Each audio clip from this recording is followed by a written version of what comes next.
Hello guys, இன்றைக்கி நம்ம சேனலில் பார்க்க போகிற ரெசிபி சௌ தோலை வச்சு ஒரு துவையல் தாங்க. இந்த தோல் தூக்கி போடுறது தானே, இதை வச்சு செய்வாங்களான்னு நினைக்காதீங்க. இதோட டேஸ்ட் அட்டகாசமாக இருக்கும். நீங்கள் ட்ரை பண்ணி பாருங்கள். சட்டுன்னு செஞ்சிடலாம். அது எப்படின்றத சொல்கிறேன்.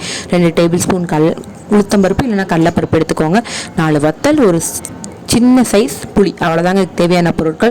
கடாயில் எண்ணெய் காஞ்சதுக்கப்புறம் இந்த எடுத்து வச்சுருக்க உளுத்தம்பருப்பை போட்டு உளுத்தம்பருப்பு வதங்கினதுக்கப்புறம் இந்த வத்தல், புளி, இந்த நம்ம கழுவி வச்சுருக்க இந்த சௌ தோல் எல்லாத்தையும் சேர்த்து நல்லா வதக்கிட்டு சௌ தோல் கொஞ்சம் லேசாக சாஃப்ட் ஆனதுக்கப்புறமா எடுத்துருங்க. சௌ நடுவில் இந்த வெள்ளை கலரில் கொட்டை மாதிரி இருக்கிறத மட்டும் எடுத்துருங்க. அது போடாதீங்க. அது போட்டால் கொஞ்சம் உங்களுக்கு கசக்கும்.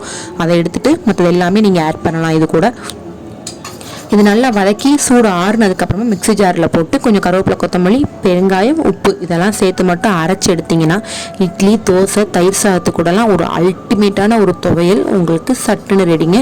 இந்த டிஷ்ஷு எக்ஸ்பெஷலி பேச்சுலர்ஸு, புதுசாக கல்யாணவங்களும் இதை ட்ரை பண்ணி பாருங்கள். இதில் தான் செஞ்சிங்களான்னு கண்டே பிடிக்க முடியாது, அந்த அளவுக்கு இருக்குது இதோட டேஸ்ட்டு.